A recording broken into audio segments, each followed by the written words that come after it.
Hello, everybody. How are we all doing today? It's great to see you all here. Are you very, very excited to see Melanie Lynskey?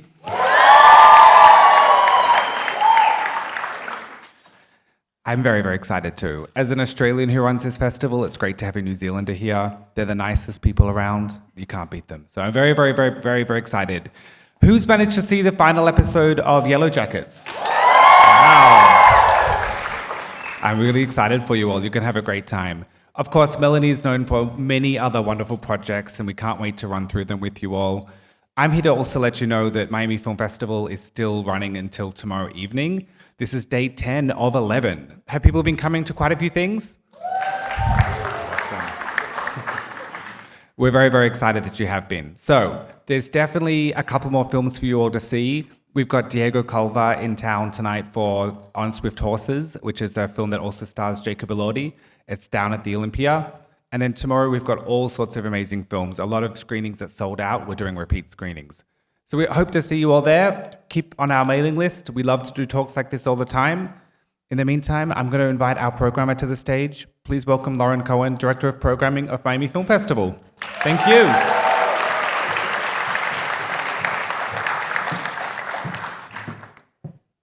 Hi, everyone, and welcome to the 42nd Miami Film Festival. I'm Lauren Cohen, the Director of Programming, and how excited are you for Melanie Lynskey? I don't even know where to start when it comes to Melanie.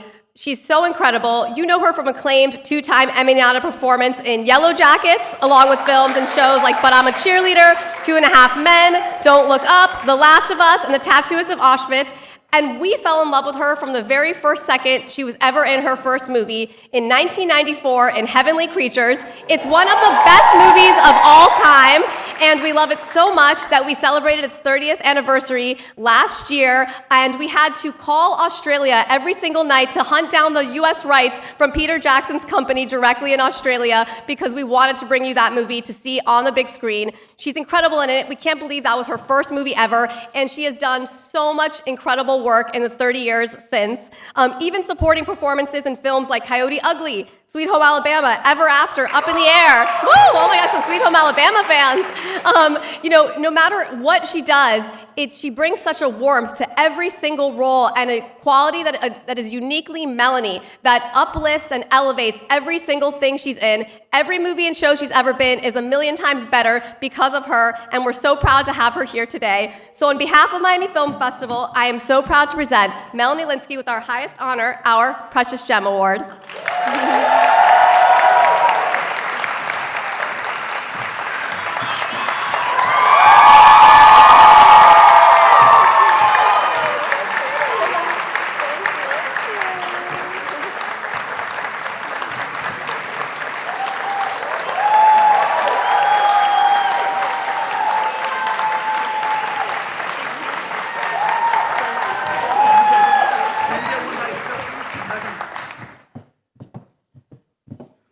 This is just going to be quick. I just wanted to say thank you so much to the Miami Film Festival. This is so beautiful, and it's just so lovely to receive this honor. It means so much to me, and thank you so much to every single one of you for being here today. I can't believe this room. There's so much love in the room, and you've already made me feel so welcome, so thank you for that. It's really, thank you. It feels very meaningful, and I'm so excited to be getting to talk to Emily today. She's one of my favorite writers. She's a wonderful person. She's so smart and funny, so I think it's going to be a great talk. Thank you for being here. Thanks. Where's that chair? And now we're ready to start the conversation, so please join me in welcoming Variety's Emily Longretta.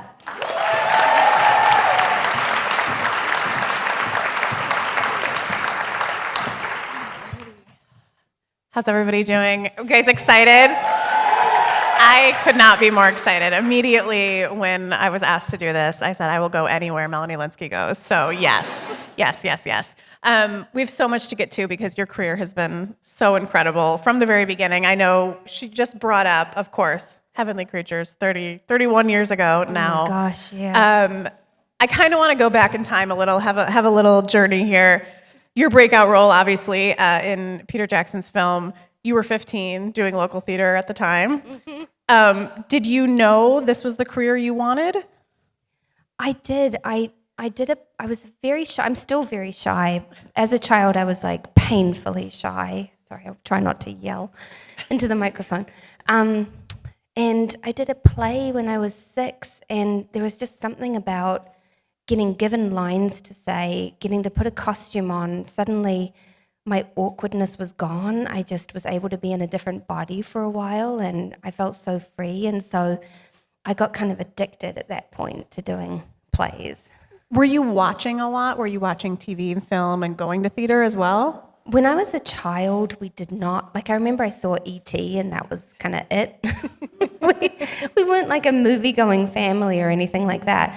When I became a teenager, I got, not Blockbuster, the New Zealand equivalent of Blockbuster, and I was renting lots and lots of David Lynch movies, lots of Mike Leigh movies, lots of, the old Jane Campion movies, just trying to see all the great filmmakers.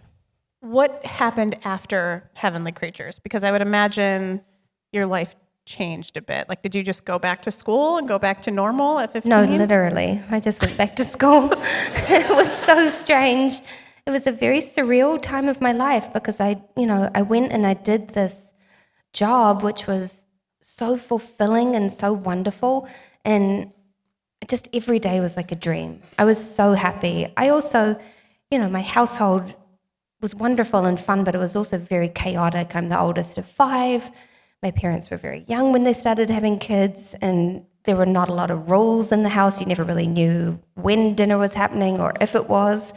And so to be on a film set and have like such a structured day, and then be getting to do something that I'd loved doing since I was a child, and working with people who were, it was like Kate Winslet, like just the greatest actor in the world, and just getting to learn from her and learn from Peter. It just was such a dream. I didn't want to wake up, but then I had to, and I had to go back to New Plymouth Girls High and just be like, well, here I am in, art history class. It was weird. Once it came out, did people start treating you differently? Yeah, it was, people were kind of worried that I would, get full of myself. I was like, I promise you I won't. I don't want anyone to look at me. Yeah. So it was an odd time trying to do both, trying to be like a high school student and hoping to have a career. I didn't, I finished high school, I still had 2 years left to go. I didn't really think about trying to do it as a career properly until I was like 18 or 19. Okay. Is that when you moved to LA? When did you decide to move to LA? I didn't move to LA then. I was auditioning, sending tapes from New Zealand, and I got Ever After. Mm-hmm. That was my next job by some miracle. Yeah. And again, just the dreamiest, like south of France with Drew Barrymore and Angelica Houston. Like casual. Oh my God, just having dinner parties every weekend and the costumes. Oh God. It was so wonderful. So, every experience just like kept adding to this collection of wonderful experiences. I lived in London for a couple of years, and then I moved to LA when I was 21, I think. Okay. So obviously Heavenly Creatures was 94, But I'm a Cheerleader was 99. So yeah. Yes, we can applaud for But I'm a Cheerleader. Yes, 100%, please. It's something that we still talk about today because it's become such a classic, a cult classic, I guess is what we say. But at the time, it was a little differently received. What was that kind of like for you and how that kind of played out? Oh, we were all really sad. The reviews were terrible. Like, not even just like mixed reviews. They were so bad. I was being nice, but yes, yeah. It was great. And I thought it was so special when we were making it. And it was campy and funny, and Jamie was so amazing. She was only a couple of years older than us, and she was directing this incredible movie. So it's been really gratifying over the years to see that it's lived on and people are still watching it. And Clea Duvall and Natasha Lyonne have they became good friends of yours, right? So did that kind of, was that grown there? Best, like, best friends. Like Clea's my sister. Yeah. I love that so much. What do you feel like if that movie was made today, it would have a much bigger reception than because of the world we're in now versus then? I like to think so. It's kind of fun to think of who you would cast if the movie was made today. I think it would have a bigger reception, yeah. Yeah, I think so too. Okay, so soon after that, the way that I could go through her IMDb, every single movie, I was like, oh no, which one can I not talk about? Is there a way I can talk about every single one of these? I'm squeezing as much as I can. But soon after that, 2 movies followed that were mentioned early too, that I think, like most people in the room, I could quote almost every word, which is Coyote Ugly in 2000 and Sweet Home Alabama in 2002.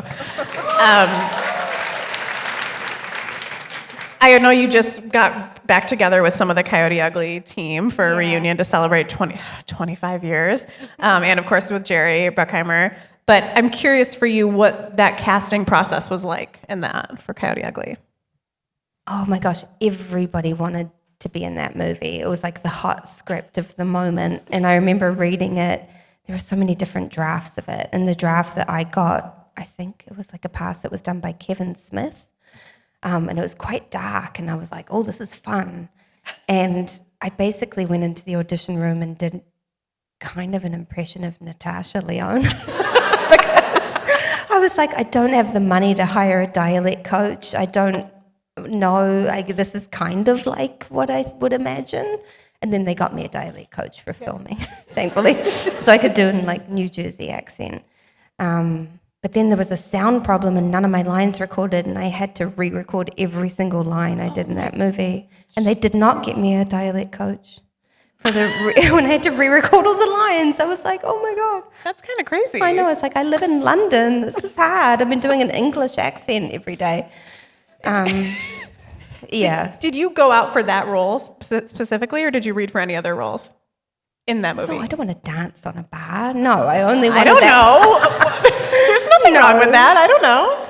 No, there are different requirements also. I think they were, looking at models, and like the girls they got were really great actors as well. But no, I only went after that role. I mean, literally the biggest supermodel in the world at that point was Tyra Banks, so that would make sense that that's who they were. Yeah, exactly. Yeah. It was a little different. But also you played basically the best friend anyone could imagine in that, because, I mean, she was like literally willing to give up her wedding night to come help her friend. Yeah, So it was sweet. fun. It's actually the only time in my entire career where I've played a best friend. Really? People are like, you always play best friends. And I'm like, I did it once. One movie. Do you think that's because you have this warm vibe to you? I mean, it's true. You do have that. Yeah, and I this think when vibe. you've been a supporting character in romantic comedies, people go, oh, it's the best friend. But yeah, that's the only time. Well, Sweet Home Alabama, you were not the best friend. You were like the friend from childhood but then they drifted apart. What was that process like? I mean, filming in Georgia, filming with that incredible group as well. That was like one of the wildest shoots. Really? We were crazy. Yes. Yeah. Stories that I cannot tell. But yeah, it was really lots of fun. Lots and lots of fun. I love that. Well, it was something you just said. I mean, people start seeing you in a different way when you start playing in romantic comedies. A lot of people talk about this. A lot of actors talk about. Did you ever feel like pigeonholed at any point that you were going to be cast as the romantic comedy person? I definitely felt pigeonholed as a particular kind of actor. Like, it was, sort of like the supporting kind of comic relief, which I didn't mind. I just wanted to be working, honestly. I was just like, please let me have a job. Right. So I wasn't, I tried to, within the options I had, make good choices, Sometimes things come along and it's like, oh, it's the friend who everyone makes fun of because they're like fat and they're not pretty. And I was like, why does this character even exist? Yeah. I don't want to, I would rather, not be able to pay my rent this month than do that. Yeah. So, within the options I had, I tried to make choices that I felt were good. Yeah. Absolutely. I mean, you are very funny, and obviously there are a lot of things that you can do, but comedy, you really, really shine comedically. Is that growing up? Were you looked at as like a funny? Were you funny with your family? Were you funny with your friends? Like, did you think that? I mean, I always have really enjoyed comedy. Growing up, I did like improv comedy, like competitive, it's called theatre sports in New Zealand. Competitive comedy, where there were like improv competitions. And yeah, my team were the North Island champions. Of theater sports. Yeah. I love this. Yeah, of theatre sports. You should have a T-shirt for that. North Island champions, yes. The saddest champions. I love that so much. All right, it's 2003. You start on 2.5 Men. We can give it up for that because that's so. I mean, you ended up appearing on 63 episodes. Did you ever think that role would become that long running of a role? Was that how you were brought on? How was it presented to you? I just did the pilot. It was like a guest star in the pilot. They did not think that character would appear again. And I was like, this is a fun way to try out a sitcom, like an American sitcom. I was like, how weird. That would be interesting. And I went and did something kind of strange in the audition, and they were super into it. What was it? Just an odd take on the character, because she was written as being quite like sexy and threatening. Mm-hmm. And I was like, what if she just honestly doesn't know there's a problem? Like, she's just like so sweet, and you'd meet her in the grocery store and be like, oh my God, she's adorable. And she's like, I'll cut you into pieces. Like, I just was like, that's kind of more interesting if she's like really, really sweet. And they were like, oh, that's weird, but we like it. And then when the show got picked up, they asked if I would be a regular. And honestly, it was a hard decision because it was not what I was expecting. And I don't know, I was like, oh gosh. But, I had no money. And I liked everyone I worked with. I really, really liked them. And it was fun. Like doing a multi-camera sitcom is so fun. Oh, such a different kind of energy that's really doesn't really exist anymore. There's a few left, but there's two left, I think. Yeah. But yeah, it was really fun. And then, the show was so popular, and then I realized if I stay on the show in this capacity, I'll never do anything else. So I was lucky that they let me out of my contract. So that was why I became like recurring, and I could come and go. So did you just let them know, like, can I step back a little bit?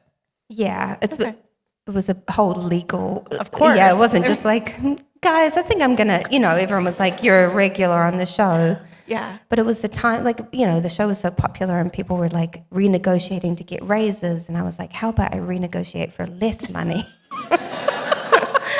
Literally, someone was like, you could become a millionaire. I was like, no, I get it. I do. That sounds great. But I also want, I don't know, I just saw the path that was going on, and the show was so huge and took up a lot of the year. Like, there was not time to do anything else. So right.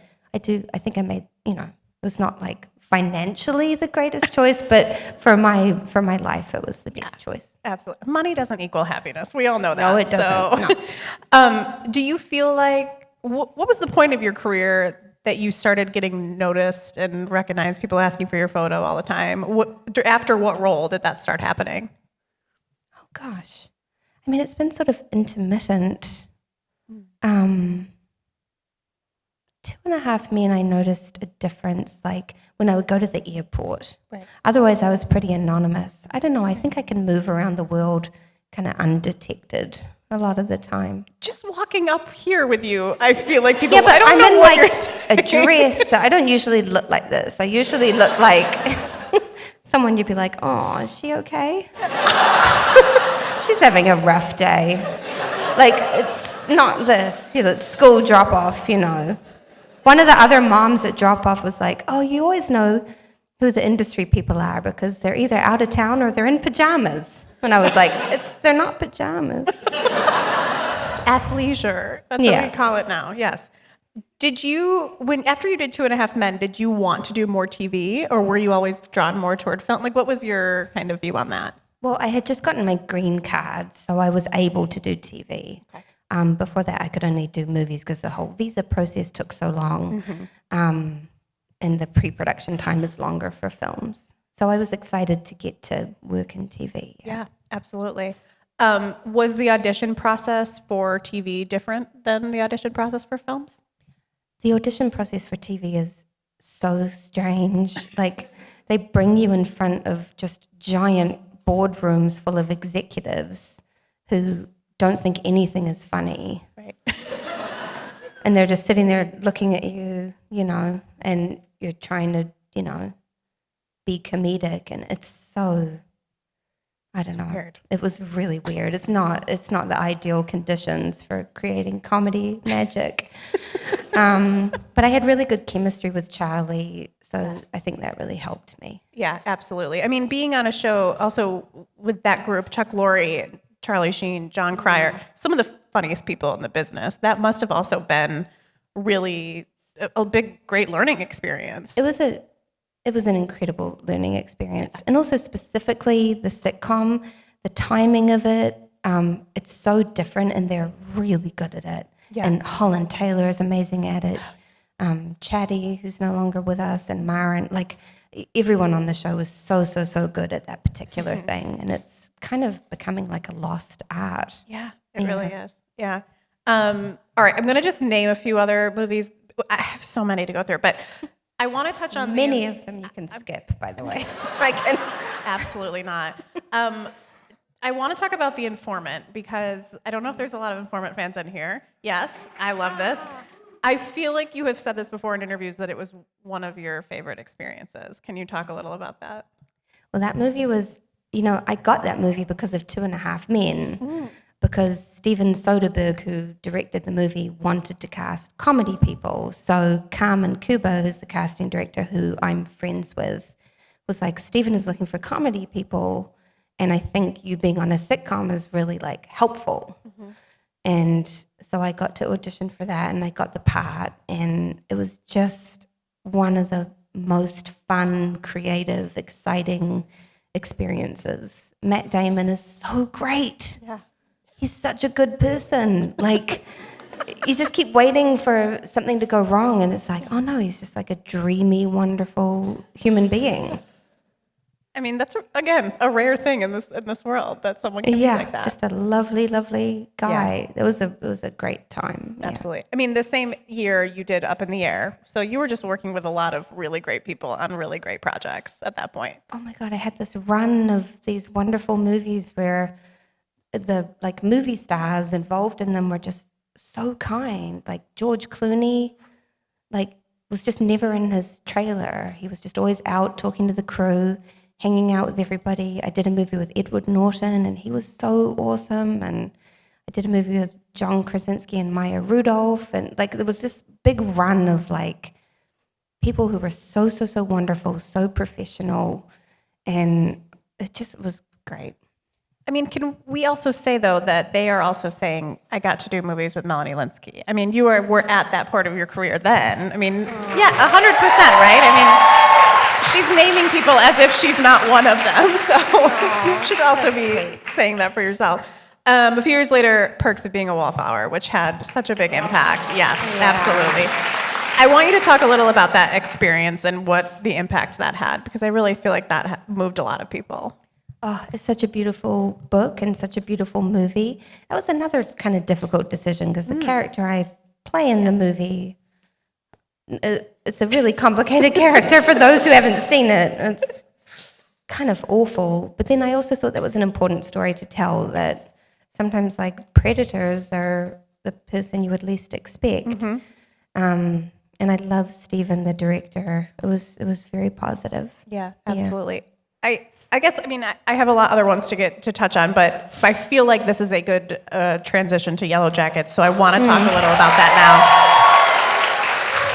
now. Not that Shauna is a predator, but she's not great. Well, she also is very complicated, and she has a lot of layers that makes some crazy decisions, I will say. Have people seen the finale? What is the vibe here? Not everyone. Okay. So we won't get too deep into spoilers. Okay, not everybody has. I know it's only Saturday, so I don't want to go crazy.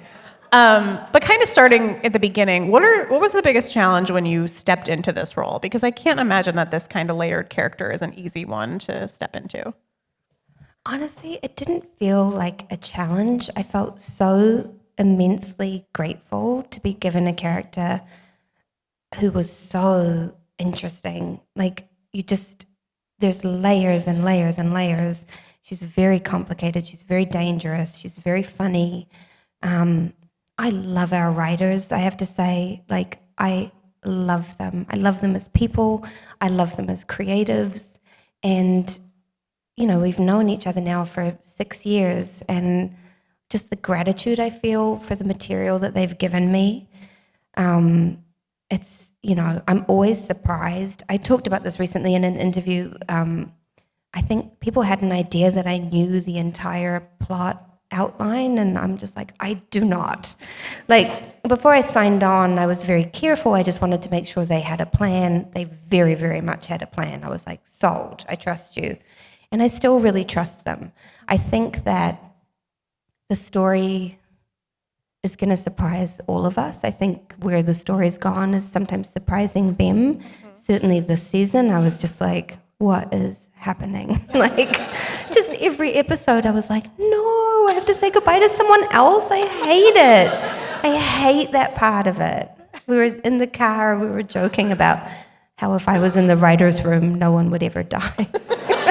Would just be a lot of, like, Jonah, my publicist, was like, a lot of near-death experiences where you're like, oh, no, Van. Oh, she's good.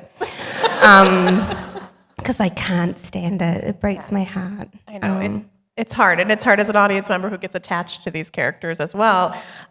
So going into this season, I mean, Shauna does have more a bit, especially the young Shauna, has a bit more of a villain arc, I would say, during this season. Yeah. But we see during this season that your version of Shauna is also kind of being re-triggered again, and a lot of these things are coming back up. Reactivated. Yeah. Reactivated. I Coming like back that. to life. So do you feel like, were you told that at the beginning of the season? Were you given a warning that, like, this is kind of where Shauna's going? We talked some things through at the beginning of the season. I knew certain things. I knew Melissa was coming back. I knew that they said things were going to get very dark for Shauna. I thought things had already been dark, so I said, okay. And they were like, they'd love it. They love all the terrible things. I did not know about any characters dying, which makes sense, I think. Like, I don't know where I fall in the list of phone calls of the 30,000 cast members they have to call at the beginning of the season. So it makes sense that they're not telling people, like, who's, in case they haven't gotten to talk to that person yet. And God forbid you send a text saying, I'm so sorry. Yeah. Before they've had a chance to tell people. But yeah, they kind of went over the season with me. I did not know I was going to be taking a bite out of Hilary Swank's yeah. Honestly, being able to say that as an actor, though, pretty cool. Pretty cool. Yeah. Yeah, I have to admit. Yeah. What was filming that scene like with Hilary this season? If you guys hadn't watched, I am sorry, but I don't know how you would have been spoiled by that. Yeah. She was so up for it. It was great. She was really, like, into doing the stunts, which I loved. I like to do as much as I can myself. I really like it. And we had amazing stunt performers who helped us with so much of it, but we really wanted to, like, get in there together. And I'd never met her before. I met her that day. Wow. Yeah, like, I don't know, the contract process, something took a very, very long time. She was cast super last minute. So she was just there suddenly, and I was like, nice to meet you. Are you going to be okay? Well, when I had talked to Hilary, she had said 2 weeks before she got the job, and that she had always watched all of your stuff. So she was very excited to work with you. That's sweet. Yes, of course. I was so excited too. Yeah. She has 2 Oscars. I know. For, like, 2 of the most incredible performances that I've ever seen. Like, she's really, really brilliant. Yeah, absolutely. As an actor, how early on, I mean, I know every actor kind of has a different opinion of this. How early on do you want to know what's coming for your character? Like, if you could, would you say, like, sit down with the writers and say, like, all right, I want the whole arc? For me, I more like to know what's happening for Sophie's character, the young me in the wilderness, because that informs how I'm going to react to things. Right. So I don't like a lot of surprises for wilderness stuff. Like I ask so many questions. In the first season, I was like, how did Jackie die? Like I need to know, did I cause it? Like what exactly? Yeah. So they were very specific with me about that, which I appreciated because, you know, you're playing like the guilt of it and you need to know like, did I push her off a cliff? Right. No, that was Misty with Crystal. Don't forget that Misty pushed someone off a cliff. People forget that. Kind of. She did. She did. Yeah. She's crazy. She's crazy. Crazy. She's amazing. But yeah, it's been a good dialogue. The way I sort of look at it, the thing I love about television is you are surprised in life. Mm-hmm. You run into people you weren't expecting to see. Terrible things happen and you didn't know they were coming. So I don't mind that aspect of it. I don't mind being surprised when I read a script. It's kind of exciting. Mm-hmm. Absolutely. Do you watch the show weekly? Do you watch it ahead of time? What is your...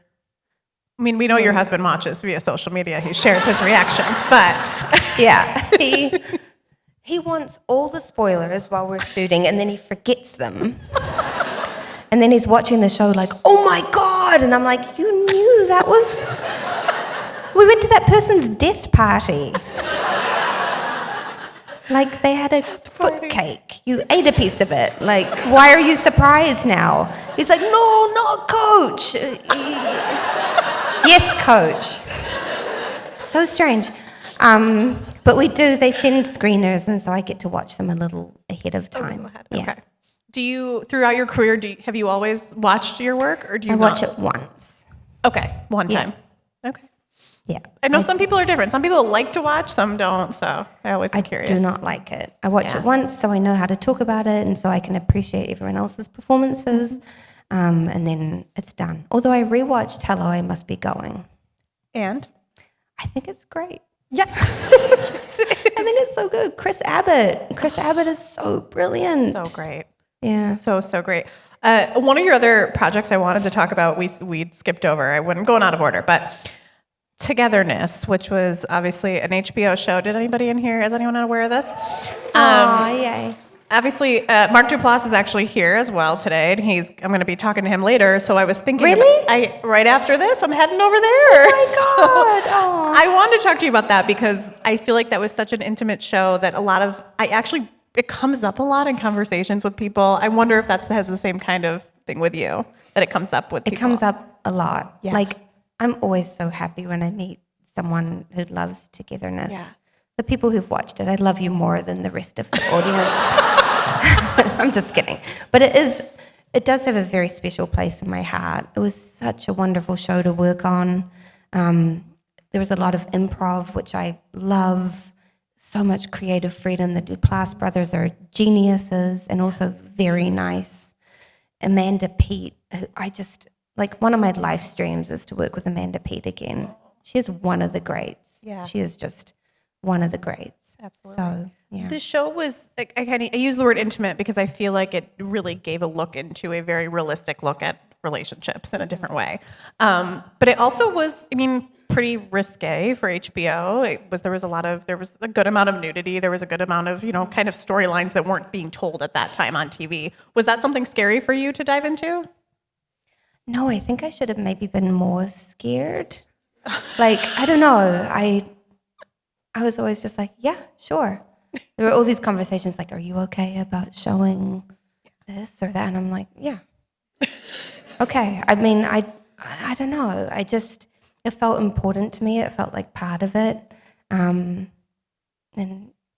I loved the story we were telling. Yeah, I think it also talks to the trust you have with the Duplass brothers and the whole So creative much. team, because you wouldn't be that way if you weren't comfortable with them. It's very weird to be doing a sex scene with somebody with his brother directing. That was one of the oddest. It was probably more weird for Mark. Yeah, probably. Maybe I'll ask him about that. Jay's coming in to give a little bit of advice, and He's like, thanks, dude. It's like so strange, but yeah, they have such a great relationship, and I really, really trusted them. Yeah. Yeah, absolutely. I just want to list some of these because this is crazy to think about that you've in 10 years, I mean, and these are not all of them by any means, but Happy Christmas, Castle Rock, Mrs. America, Don't Look Up, Candy, The Last of Us, Tattoo of Auschwitz, just a few to name these incredible things you're part of. And then upcoming Pike River, which is, I would assume, something pretty close to your heart because it's a New Zealand story. So can you Yeah. talk a little about that? Yeah, that is a movie that I don't know when it's coming out, but I filmed it in New Zealand. It's based on a tragedy that happened at a mine in New Zealand, a very famous story. And I play one of the women. The character I played lost her husband, and in real life she teamed up with another woman who lost her son in the mine to get justice. Yeah. And it was directed by my ex-boyfriend. Yeah. I was going to say, what drew you to this, but maybe it was that? Yeah, he emailed and he was like, would you want to read it? And yeah. That's great. I mean, it's also it's a very tragic story and heartbreaking. So I'm sure it's a good story to tell for people that aren't aware of it because I don't think it's talked about as much as it probably should be. No, it felt like a very important story to tell. And also just getting to be home and use my own accent. It was nice. Yeah. No coaching there. Yeah. Okay, I have some rapid fire questions about your overall career. First, kind of, what role scared you the most? Oh, Perks of Being a Wallflower scared me just because of what that meant. Yeah. I'm trying to think. I'm usually just so excited. I remember years ago I did an audition and I lied and said I could ride a horse. And I'm terrified of horses. Why did you say? Because I was nervous. I was like, I can't say I can't ride a horse. I didn't get that job, but whenever I've had to be around horses, I am very scared. Ooh, okay. So that's been the scariest thing. That's like the rumor, right? That you're supposed to say like, yes, I can do anything in an audition. I guess so, but I would not recommend it. No, I regretted it immediately. I was like, why did I do that? Then I'm going to get there and I had to learn to drive for Coyote Ugly. You didn't know how to drive. No, but nobody asked me, to be fair. I didn't lie. Nobody asked me, but then I was like, oh, by the way, I don't know how to drive. And they were like, you're 21. Sorry. Who taught you how to drive? Oh, our stunt coordinator, Danny Aiello III. Okay. Yeah, the I love third that. Danny Aiello's son. He was a really wonderful man. He was a dad, and he was so kind to me. He took me around Brooklyn, and then he got really into it, and he taught me how to like drive through cones like this and stop on a mark. I'm a very good like movie driver. Oh, okay. Yeah, and he Good to passed know. away a few years ago. Oh. But was incredibly kind and very patient, and like changed my life, taught me how to drive. So now you're zipping through kid pickup in your athleisure, and that's why. Stopping on a mark, yeah. Well, you just said you didn't get the horse one. Is there a role that you took that you almost said no to? Was there anything that came close that you weren't hesitant and then you said yes at the last minute? That's a tricky question. Is it? I don't know. I guess there's anything that you were. I guess it's the kind of similar to the scared one, but just that you. I don't know. I think. I mean, to be honest with you, I usually have to have like an instinct of yes when I read something. Yeah. You know, earlier on there were things where I was like, this seems like, you know, I need a job and this is good and not offensive. Yeah. And, you know, as I've been able to make more choices, it does have to be something internally that like, if I make a decision more intellectually, if I go, oh, I think this would be a good thing to do, it's not right for me. Like it has to be like an instinctive thing. Yeah, I was going to ask you what really makes you today say yes to a role. Has that changed of what it used to be? Because it used to be kind of more like I need a paycheck, but now it's more a little bit like you can pick. Yeah, I feel very lucky to be able to say that. Absolutely. Very, very fortunate. But yeah, it has to be something that, like, if I start reading it aloud while I'm reading the script, it's a good sign. Yeah. What was physically the toughest job that you've had? Oh, probably Candy. Because Jessica Biel and I had a crazy stunt that we rehearsed for weeks and weeks and weeks. And it was insane. We did so much of that ourselves. And it was like an axe fight. Yeah. Spoiler alert. There's a big axe fight, and it doesn't go well for me. No. And it was also a really sad story, a true story. And I cared very much about the woman I was playing. It was really heartbreaking. But that one, just physically, they put like padding in the floor, like a little bit of padding in the floor that we were filming in, but it was still crazy. Oh, I can't imagine. Is there any roles that you did say no to that may surprise people? Anything that you passed on? I always feel funny answering that because it feels like if you pass on it, then you have no ownership. Like it becomes somebody else's. I understand. It belongs to the person who did it. There are things I've auditioned for and I didn't get that at the time, like the one I always think about, at the time I was so heartbroken to not get Junebug because I auditioned a few times for that and it was like down to me and a couple of other people and I was heartbroken. I cried all day. I was doing deliveries for Project Angel Food, which is a organization I love and support in Los Angeles. So I was delivering to my people I always saw on the route, and I would just like get back in my car and cry, and then go to the next delivery and be like, "Hi, nice to see you." And then I saw the movie, and I was like, "Oh my God, this was never my part." Like when I saw Amy Adams do it. And that's the best feeling. Other than getting the role yourself, the best feeling is seeing someone else do it and own it and just have it belong to them in such a way that you're just like, oh, yeah, absolutely. Yeah, of course.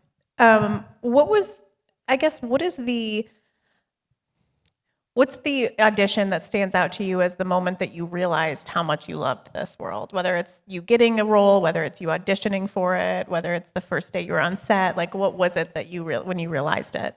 I mean, the whole of Heavenly Creatures was so exciting. But then I do remember, I was in New Zealand, I was making tapes and sending tapes over, and I got asked to come to Los Angeles to test for the Crucible with Daniel Day-Lewis. So I came to Los Angeles, and I got to be in the room reading with Daniel Day-Lewis. And that for me, that was a moment where I was like, oh, someone thinks I'm like a real actor. Nobody's allowed in the room with Daniel Day-Lewis if they're not real, because I always felt like a bit of an imposter. And then he was so kind and he was so generous and, and then there were like visa issues and stuff like that. And I didn't do that movie, but the experience of getting to be there with him was really wonderful. Yeah, absolutely. I love that you just said you kind of felt like an imposter. I talk to a lot of actors who say they have imposter syndrome, which surprises me, that people kind of feel like they don't belong or whatever it is. How do you feel like what advice do you give to people who have that? Are you able to get past it? Well, I think something that I had to realize at a certain point is the things that make me feel like an imposter are kind of the good things about me. Like, there are a lot of people who are acting who are so stunning and beautiful and aspirational and all these things. And then, I would look at myself and I'd be like, oh my God, should I have fixed my teeth? Should I change something on my face? There are all these things that you look at yourself and you go, oh, I'm not like all these other people. And then I had to really turn it around at a certain point and be like, I'm not like all these other people. And that's what I'm bringing to this. And I'm bringing my humanity and the fact that I don't look like everyone. And I do look like a regular person. And let's have that be a positive thing. And also, sometimes I will get letters from women, and I think it's nice for people to see someone who looks like them. I think it's nice for someone to turn on the TV and be like, oh, that's a person who I feel like I look a little bit like. And you're able to kind of, I know for me it's always nice when I feel that way. So that was what turned my imposter syndrome around a little bit, is just being like, I'm going to own the things that make me different. Yeah, 100%. You can applaud for that. I would applaud. I know people were hesitant. What do you still want to do in your career? What are you still kind of hoping for in the future? Gosh, there's so many things. There's so many directors. I saw the movie Hard Truths a while ago, and Mike Lee, that's just probably the pinnacle of my dreams, is getting to do something with Mike Lee. And I love improvising. I want to start producing things. And I don't know, other than that, just I know when I read it. I'm kind of at a point now where I want to do some more comedy because I'm tired. I want to do something funny. I was going to say if you have a genre preference, comedy over drama, but I mean, maybe it's just kind of switching it up back and forth. Yeah, it's always good to, go from one to the other. Is it easy for you to snap out of Shauna's mindset when you get home at the end of a day? I would imagine that's difficult, right? I can't imagine being in that and then being like, okay, gotta go grocery shopping. Well, I always drive myself to and from work. A lot of people get picked up, but I kind of need the time to be in my rental car and listen to whatever music I need to listen to get into it or out of it. Sometimes I just cry all the way home. Sometimes I'm just like, you still feel really like high from it, kind of. And I don't know, I love our drivers. I can't get in the car and not talk to them. So it's easier for me that's my decompression chamber, kind of, is my little rental car on the way. It's really good that you learned to drive. It's really good. Well, thank you, Danny Aiello III, again. Thank you to him. And I love driving because of that man. I mean, I love that so much. Yeah. All right, as we wrap up, I want to ask you, I know it's kind of tough, but the biggest lesson that you've learned through your career? I think the biggest lesson for me is always just to listen to my instincts. Whether that be on set and you have a very strong feeling about the way to play it, or in choosing something, or working with particular people, like the dynamics, just listening to your instincts and allowing yourself to have a very clear channel to be able to listen to them, not getting distracted or anxious or anything like that. Absolutely. Melanie, thank you so much for doing Thanks, this Emily. today. Thank you all so much for coming. Thank you.